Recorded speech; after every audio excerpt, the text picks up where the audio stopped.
Well, I watched it, Welcome to Derry, and I have some thoughts. Sorry for this video coming to you late, but I sort of broke my leg during the new year, and yeah, it's been a thing. And just for transparency, I will be uploading this video to test on a new channel as well as my main channel.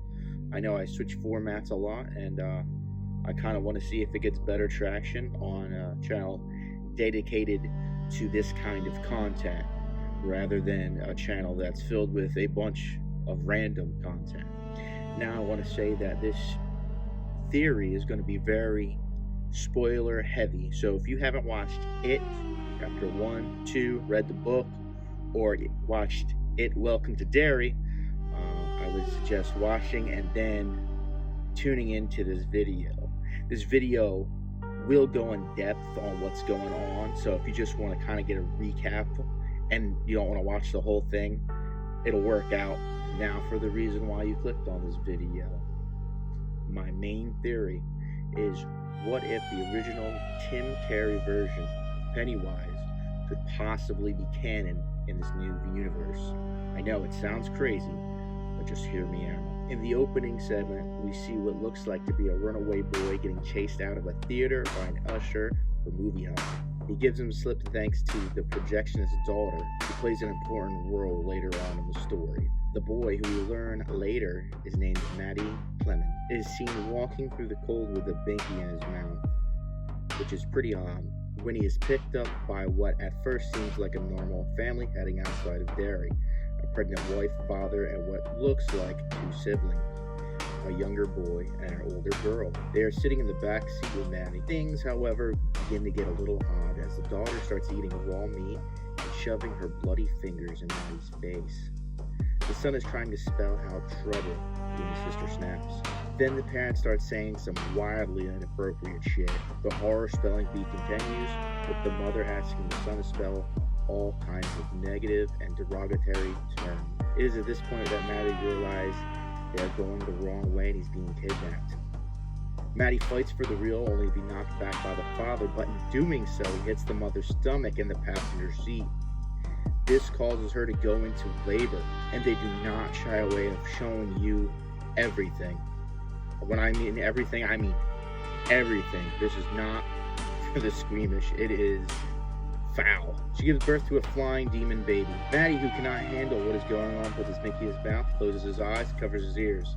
The demon baby then shotguns him right in the dome as Binky flies out the car, smashing through the broken window, blood everywhere, and goddamn, all that within the first 10 minutes of the show. I remember being stunned when I first saw this, how hardcore it was. Now, I'm not going to go too in depth with the rest of the season, just break down things that might be important for what I'm trying to get across. But I needed to stress how absolutely bonkers this opening was. The opening is also the driving force and motivation for the rest of the season. We follow a group of kids who feel bad for treating their friend badly. Lily, Teddy, and Phil meet up after Lily and Teddy have run-ins with various hauntings of Pennywise. Phil's reluctant to believe Lily, but finally believes once Teddy has an extreme scare with a lampshade made of human skin, mainly faces. While they are investigating, Phil brings his little sister Susie to the group as well. They finally realize that Matty's last known location was the movie theater, and are able to convince the projectionist's daughter, Ronnie, to help. She is reluctant at first to help, as the police seem to want to pin the disappearance of Matty on her father. That is, until she hears that Lily hears kids' voices coming from the sewers, something that Ronnie is also hearing. So Ronnie plays the movie Matty last saw in hopes it would lead to clues of what happened. Ronnie is in the projectionist booth, and the others are in the theater watching the movie, when suddenly Matty's on screen, holding what looks to be a baby wrapped in a blanket. The kids are excited and somewhat confused at first. The happiness quickly turns into horror as Matty is holding the demon baby and lets it loose within the theater. The demon baby lifts off the screen into real life and brutally slaughters Teddy, Phil, and Susie. Ronnie, seeing what's going on, runs down to help out, with everyone but Lily dying. Lily is even holding the severed hand of Susie, which is kind of ironic as Georgie also lost his arm in part 1. So, just to recap, in this first episode, they killed more than half the kids off. And I have to say, this was a really bold move. It shows that the creators of the show were really allowed to let loose and they didn't have to follow the source material so closely. I personally think the show would have benefited from keeping the kids around for maybe one more episode to give them more ties to the group that follows. Will Holland, father of Mike Holland, is new in town.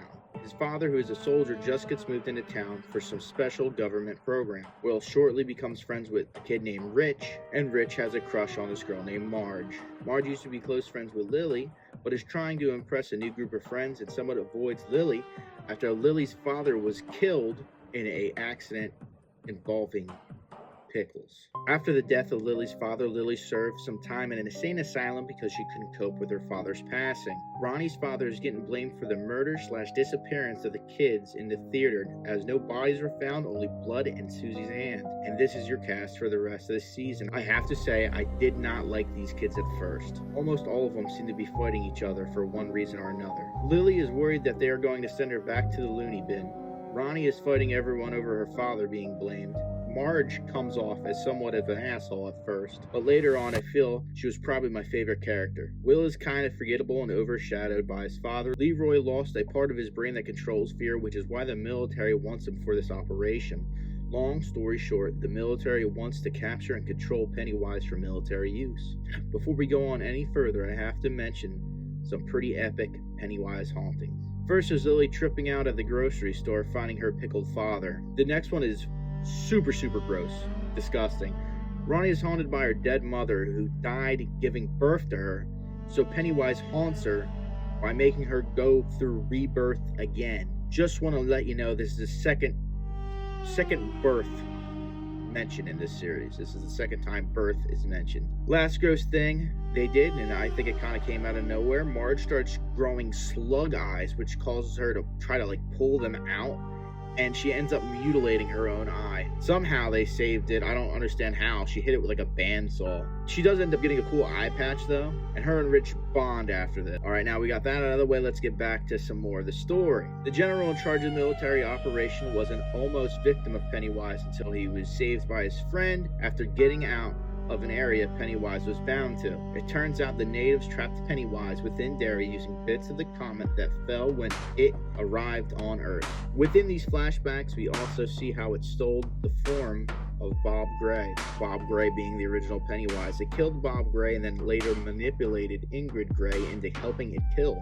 Ingrid also has a clown persona, Periwinkle, based off her late mother's character. Real quick, I just want to go over some forms it used before Pennywise that are pretty awesome. There was this moose that looked pretty badass for a moose. It had all this blood on it, and it was shedding its antlers, but it was probably just boring people to death. You'd think he would choose a bear or something, but it was pretty badass for a moose.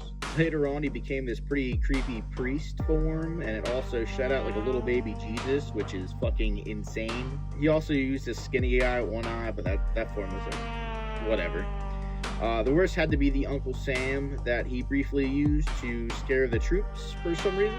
Anyway, the general is obsessed with releasing Pennywise and even used a psychic military man, Dick Halloran, who is also from The Shining, which is a pretty cool connection. I did not know who that was when I first saw the series, as I never really watched The Shining, but still pretty cool. Dick, using his psychic abilities, eventually uncovers the secrets from the natives about Pennywise, which causes the military to look for buried shards. The kids who are half fighting Pennywise, half fighting each other end up in the sewers after meeting up at the old hangout with the dead kids.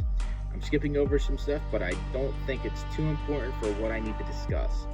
They are led there by Maddie, who says the other kids are trapped by Pennywise and just need to be rescued. The kids follow him down while you find dead bodies of the others and even Maddie's body.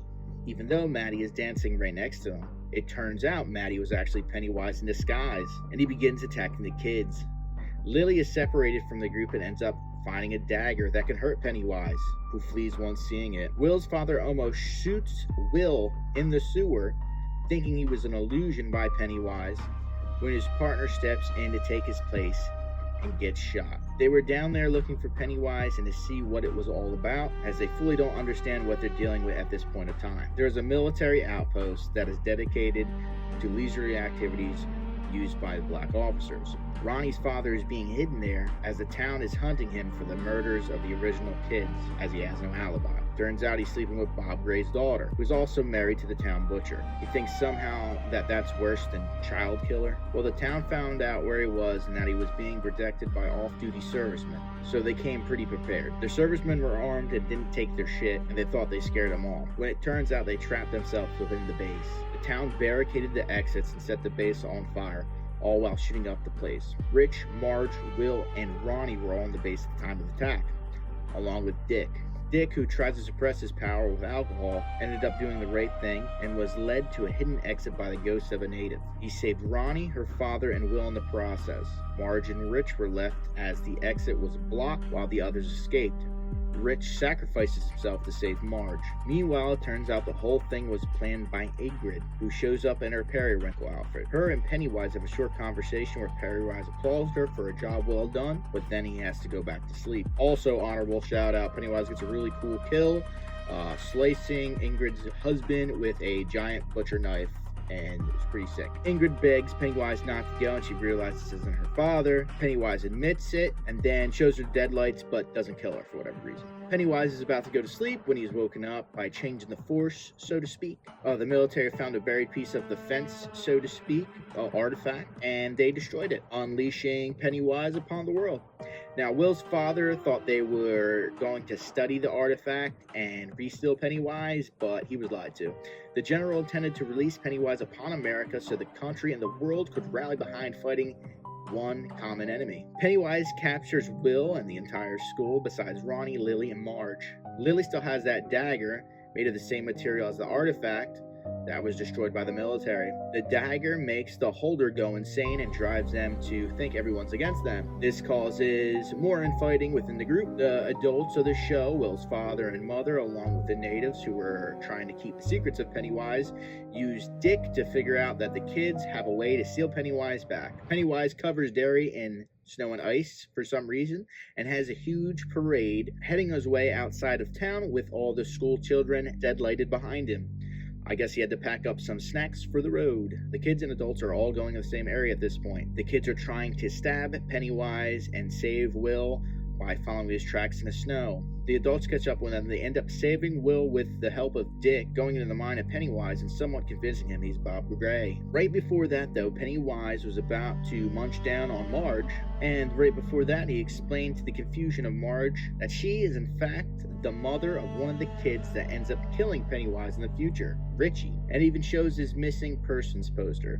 He explains that birth and death are all the same to Pennywise. Death is a new rebirth. It seems like time doesn't work the same way for him as everybody else. So many think the overall plot for the series as a whole, as it is going backwards from Pennywise cycles, is that Pennywise is trying to kill the ancestors of the Losers Club in order to prevent its death. Well, what if I were to tell you that he has already done so? And that's why It Chapter 1 takes place in 1989 instead of the 1960s. What if Pennywise from the original miniseries, or even the novel for that matter, was able to kill the ancestor of the 1960s Losers, resulting in a rebirth of not only it, but time itself? When, let's say, Tim Curry's version of Pennywise is killed and reborn in his timeline, maybe he did end up killing Marge in the 1930s and 40s, causing Bill Skarsgård's Pennywise to be born in a new, slightly altered timeline due to some sort of cosmic balance between good and evil.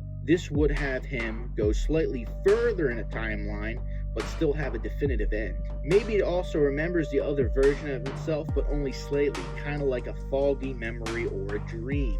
As in the show, he didn't seem too sure of himself.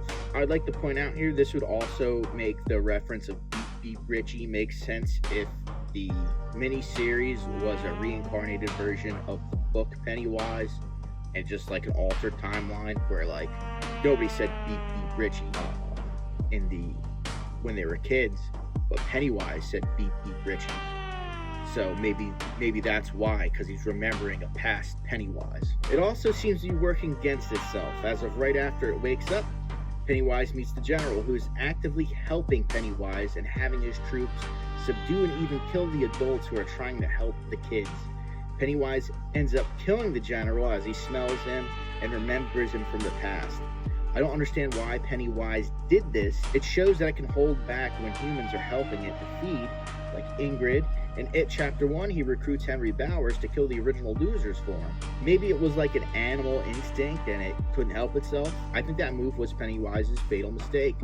As the kids, now with the help of the adults and a little ghostly intervention with Rich helping to shove the dagger into the ground, seals Pennywise back into Derry, forcing him to go back asleep another 27 years. The question is, which way is he going to sleep for? As Marge alludes to the fact that Pennywise might go after someone else and her family in the past. With the next season of It, Welcome to Derry taking place in 1935 with a focus on the Bradley Gang incident, only time will tell. I think it would be cool to canonize the Tim Curry version within the new series, but what do you think? Be sure to tell me in the comments below.